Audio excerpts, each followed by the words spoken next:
everybody, this is Peggy for CropStop.com, and today I'm going to show you Crafters Workshop templates. Oh my goodness, I'm totally in love with these things. And I'm going to show you how you can use them to make cards, scrapbook pages, work on canvases. You can use these on your wall. I mean, just all kinds of cool stuff. We're going to be using some of the new Tim Holtz Distress markers. I'm going to be using some of the ink pads. We're going to be using some of the stains. I'm even going to bring in and use a little bit of the Perfect Pearls. Oh my goodness, so many things to use. Let me just show you some of the things that I made. I did this card. Is that too stinking cute? Can we see that okay? Let me get it in the film here. There we go, that's better. And I used the funky template for, it's called Funky Tags. Mini Funky Tags. Look at all that. You get 6 different templates on that one. So all I did was used my distress inks, made my little tag, cut it out, used the scraps with a circle punch, popped them up there for buttons, and there's my card. So that's one that I did. This one was called Flower Piecing, Mini Flower Piecing, and I did this one with pan pastels. You can use watercolors, you can use your regular pastels. You line it up, pat on there whatever color you want. Look at that. Isn't that too stinking cute? And there you go. Now, I haven't finished that card yet, but I will. Isn't that beautiful? I just love that. Now, this one was too stinking cute. Let me see what I did with the card. Oh, here it is. This one was called Mini Snake Skins. Now, when I first got it, I thought, oh, I'm not going to like that. But look what I did. Do you see my background? Is that too cool? Perfect for cowboy, out west, rattlesnakes. I thought that was good. And that's my dog, Odie. Well, that's what I tell everybody anyway. So that will be an adorable card to give for a baby boy because it says there's a new sheriff in town. Isn't that too cute? So that was real fun to do. You can do scrapbook pages. Take a look at this. Can we see all of that? Let me bring it back here.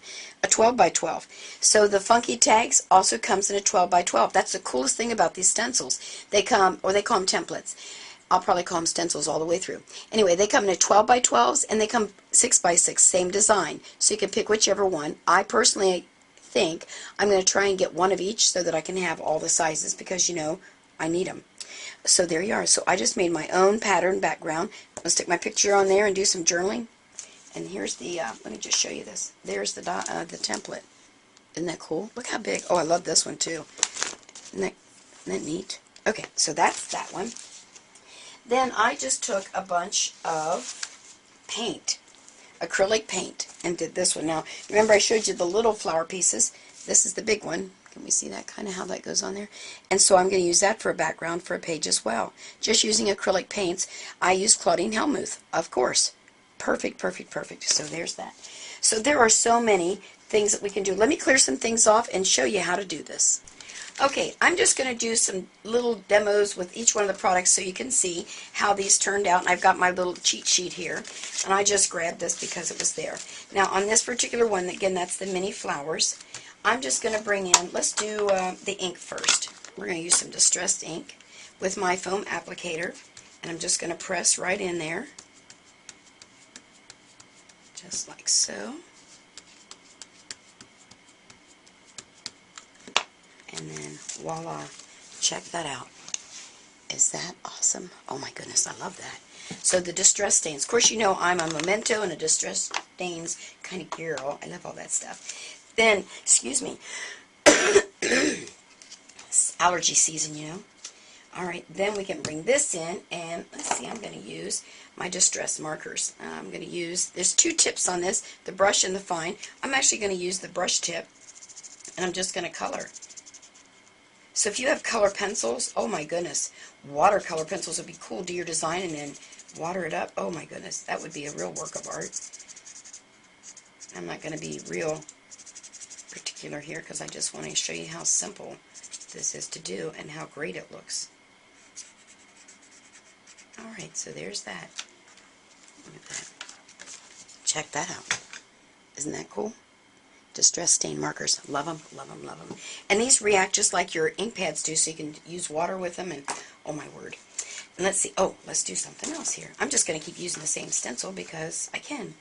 I'm going to use a little bit, let's use a different color. Let's use this one because I'm going to use some of the distress stains. This one's Wild Honey. Now the thing you got to watch about these, if they're, you don't want to get too much of your distress stain coming out of there because, well, it'll leak through. It's just a little stencil, you know. And you're just going to dab it on there a little bit. hold your stencil down so that it doesn't slide around on you there. Now what I normally do, and I forgot to bring mine over here, let's see, what do I have I can do that with? Well, normally I take my paper towel and roll it across there to get up the little blops there, but, well, I didn't do that this time. So there you go. So that gives you more of a distressed look. Isn't that neat? Now here's the other thing I like to do. Let's see if this will work on this one. I like to turn my stencil because I don't like to waste anything, you know me. And I put it down, and normally I would take my brayer, but I'm just going to use my hand because I don't worry about getting stuff on my hands. And I let that soak in, and it just gives you a different look on the background. Can you see that okay? Isn't that neat? So, like I said, I would have rolled it with the paper towel, but he said that, you're good to go. So your designs are just limitless, what you can do. Is that a word, limitless? I think it is. Oh, I stuck my head in the camera. Alright, so that was a distress stains. And then, let me go grab a paintbrush and show you something else. Okay, I grabbed myself some Claudine Hellmuth, some of her studio paints. Love them, and her brush. Excuse me. I'm just going to put that right on there. And then I'm just going to daub. I better hold it down so I don't mess it up. So you can use acrylic paints on here, and you know with hers you can mix hers together and make different colors, so oh my word, this could go on for days. And I have a pan in my studio of water that I just throw my stencils in when I'm finished so that they don't get too yucky. Okay, Peggy, you don't have to do the whole thing. And there you are. And that's what it looks like with paint. Look at all the different things. And that's one stencil, for criminy sakes. Okay, here's another thing you can do. I'm really into working with canvases, and I watch a lot of Donna Downey and Christine Tomlinson. Well, she did this thing the other day with the stencils, and so I copied it. I used her idea. I figured, why should I think so hard? She already did it. Let me see if I can bring this in where you can see the dimension. I think that looks good. Right here, this is the pomegranate stencil. And you can put the, let's see, it's called modeling paste in there, let it dry, and then I went back over it with some of my distress inks. I did some sprays on there, just all kinds of stuff. Can you see that dimension? I don't know if we can, I don't know if I turn it sideways. I think right there might work. Can you see it? So it gives it a dimension, and I'm all about dimension. So you can use it with those pastes. Now, here's a little trick I heard the other day. A lady said that you can use these stencils, you can go to the hardware store, and you can get some light drywall paste, I think she called it, like they put when they're putting drywall, and they put that tape on there, and you can put it through your stencils. It'll do the same thing, a lot cheaper. So there you are. That's a little save your pennies and buy more stains and inks. Oh yeah. So anyway, so that's a little tip of the day there. Make sure you wash them off though, because you know that stuff's forever. And the butterflies, all I did there was a cereal box, because she used wooden ones. I didn't have them. I used a cereal box in my Cricut machine. I sprayed my Perfect Pearl Mist over it like 2 times, dried in between 2 times, and then I just stamped over it and hot glued them on there. So this stuff, I just love this stuff. Anyway, okay, let me do one more thing here. Hold on. Okay, here's what I want to show you. I'm working on this canvas, and what's really cool about this for me is if I end up not liking it, I can just paint all over it and say, okay, let's start again. So what I wanted to do, let me see if I can bring this in close. I like for you to see it up here at the top. And it's really light. I'm not sure if you can see it. These are just chipboard things I found somewhere. But I wanted to do the background with this little one here, and I forgot what this one's called, doggone it. I'll find out the name here. I don't know what it's called. Probably little bricks. Oh, basket weave. So what I'm going to do, though, is I'm going to bring in my little spritzer box. So my desk is going to look kind of yucky here for a second. So hang in there with me, girls and guys. All right, here we go. Because I don't want to get this spray all over my table. And so I grab a lid and do it. So you shake this up. This is the Perfect Pearls Blue Raspberry. I'd like to get a red one. That's my next thing on my list. Alright. Okay, there we go. And all you do, now this one may not do as well because I've got that dimensional letters, but we're going to give it a try. And this is not going to, I didn't want it to be real dark. Again, I would use I should have grabbed my paper towels again. Anyway, there we go. Oh, yeah, that's going to be good. I don't want to tilt it too much because it'll run. Oh, well, what's a run? So there you go. Look at that. So you can do canvases. Oh, I'm running on the floor. Okay, so you should dry that before you go whopping it around, so I may have to do that one again. Now, the other thing that's really cool, I forgot to show you that. Let me clean this off. I'll be right back. I don't want to forget anything. Okay, I'm going to give this a try here, and I think I'll just use black because I can. And I've got my little dauber here for the black. I normally pick a prettier color for you, but there you are. Now, you know, I don't know if this is going to work. Well, let's try it. So I'm just going to daub this up, and I don't think this one's going to work as well.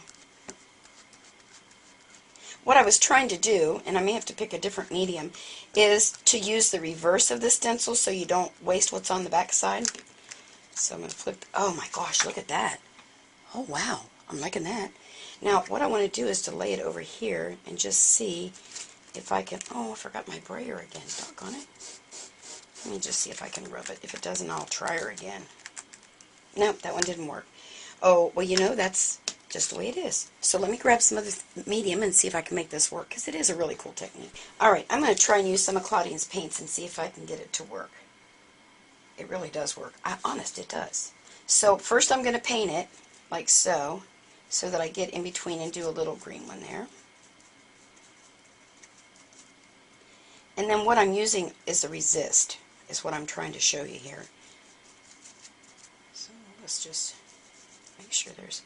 So there's the first. That's what you get the first time, the basket weave. I'm really liking that one.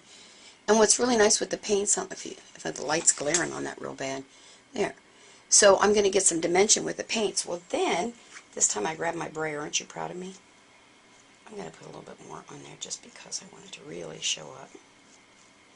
If you turn it upside down with the paint that you just did and brayer it, oh, I had a little glomp of paint on there. Oh, you're going to get the idea, I hope. Alright, does that make sense? Does it kind of show up there? I'm getting the reverse of the basket weave. I had too much paint on the one side. I should have glopped it off of there. But there's so many things, girls. I'm telling you, I'm not the guru of this, but it's just awesome the things that you can do with these templates. And there's so many to choose from. They've got them over at CropStop. Make sure you get over there right away and get them, because I'm not kidding you. These things sell out really quick. And make sure to tell them that Peggy sent you. Have fun.